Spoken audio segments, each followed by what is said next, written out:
नमस्कार, श्री स्वामी समर्थ. मैत्रिणींनो, आज आपण आपल्या घरातील देवघराबद्दल जाणून घेणार आहोत. आपल्या देवघरात काय चुका आहेत व देवघरातील काय चुकांमध्ये आपण बदल करायला हवा, जेणेकरून या नवरात्रीत देवीची कृपा आपल्यावर अखंड राहील व आपल्या घरात सुख समृद्धीसह भरभराट होईल. तसेच रोजची देवपूजा करतानाही आपल्याकडून बऱ्याच चुका होतात, त्यामुळे आपण केलेल्या पूजेचं योग्य ते फळ आपल्याला मिळत नाही. तर संपूर्ण माहितीसाठी व्हिडिओ शेवटपर्यंत पहा व आवडल्यास आपल्या मैत्रिणीमध्येही शेअर करा.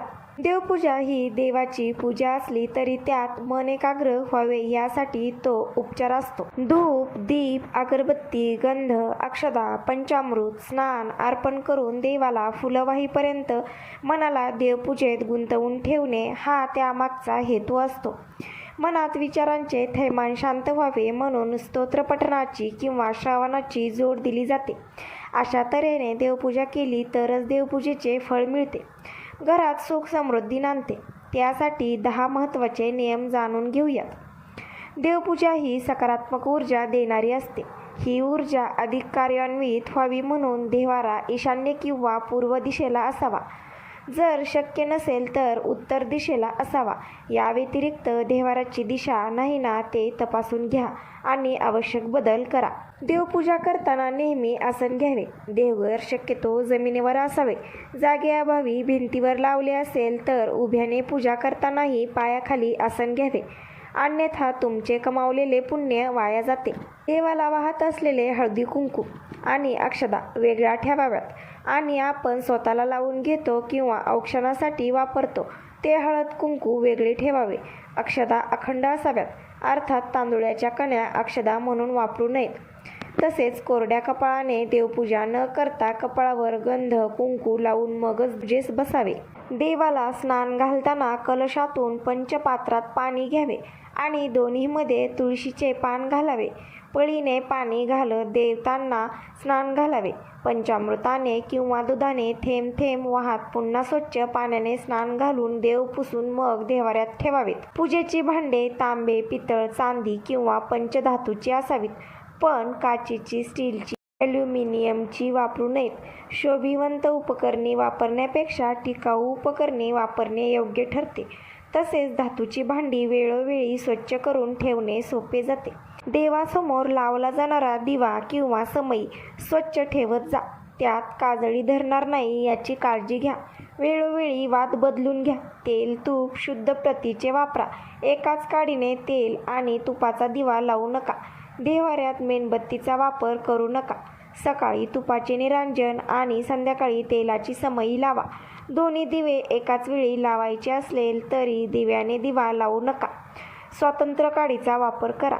रोज दिवे उजळणे शक्य नसले तरी आठवड्यातून एकदा किंवा अमावस्या पौर्णिमेला अर्थात दर 15 दिवसांनी दिवे उजळून घ्या, म्हणजे जास्त कष्ट घ्यावे लागणार नाहीत आणि दिवे स्वच्छ राहतील. देवघरात एकाचे देवाच्या एकाहून अधिक प्रतिमा मूर्ती ठेवू नका. ज्या मूर्ती पूजेत वापरल्या जात नाहीत त्यांचे वेळीच विसर्जन करा. देवघरात मोजके 5 मूर्ती ठेवा. बाळकृष्ण, अन्नपूर्णा, शिवलिंग, गणपती, दत्तगुरू या व्यतिरिक्त अन्य देवतांच्या मूर्ती तसबिरी असतील तर मूर्तींचा प्राधान्यक्रम ठरवा आणि मोजक्याच पण महत्त्वाच्या मूर्ती ठेवून त्यांचे पूजन करा. देवघरातील मूर्ती किंवा तसबीर अभंग अर्थात भंग न पावलेली असावी. ज्या मूर्ती भग्न अवस्थेत असतील त्यावेळीच विसर्जित करणे किंवा त्यांची डागडुजी करून घेणे महत्त्वाचे आहे. देवाला जी फुलं वाहतो ती अंगठा, मध्यमा, अनामिका या 3 बोटांचा वापर करूनच व्हावीत. निर्माल्य झालेली फुलं काढून टाकावीत. ताजी फुलं व्हावीत. ताज्या पदार्थांचा नैवेद्य दाखवावा. बाकी काही शक्य नसेल तर गूळ खोबरं, गूळ दाणे किंवा फक्त दूध देवाला दिले तरी तो संतुष्ट होतो. देव्हाऱ्यातील अन्नपूर्णेची मूर्ती कायम तांदूळाची आरास करून त्यात ठेवावी. धान्य हे सुबत्तेचे लक्षण आहे. देवीला आपण जे अर्पण करतो ते ती चौपटीने परत करते, म्हणून देवीचे आसन धन धान्याने परिपूर्ण असावे. देवघरात देवाच्या मूर्तीबरोबरच शंखाचीही पूजा करावी आणि शंखात पाणी भरून ते तीर्थ घरभर शिंपडावे व शक्य तेवढ्या मोठ्याने शंखनाद करावा. त्यामुळे घरातील नकारात्मक ऊर्जा नष्ट होते, सकारात्मकता निर्माण होते. देवपूजा करताना शक्यतो स्तोत्र म्हणावे, मंत्रोच्चार करावा, 108 मण्याची जपमाळ ओढावी आणि किमान 1 आरती म्हणत पूजेची सांगता करावी. या सगळ्या गोष्टींना तास 2 तास लागतात असे नाही. थोडीशी पूर्वतयारी, साहित्याचे नियोजन आणि शुद्ध सात्विक भाव असेल तर देवपूजा यशोचित पूर्ण होऊ शकते. तर मैत्रिणींनो, अशा प्रकारे आपण देवपूजाबद्दल व देवघरातील बदलांबद्दल संपूर्ण माहिती पाहिलेली आहे. तुम्हाला ही माहिती आवडली असेल तर व्हिडिओला लाईक करून आपल्या मैत्रिणींमध्ये शेअर करा व अशाच माहितीपूर्ण व्हिडिओसाठी आपल्या चॅनलला सबस्क्राईब करा. भेटूयात अशाच माहितीपूर्ण व्हिडिओसोबत. तोपर्यंत धन्यवाद.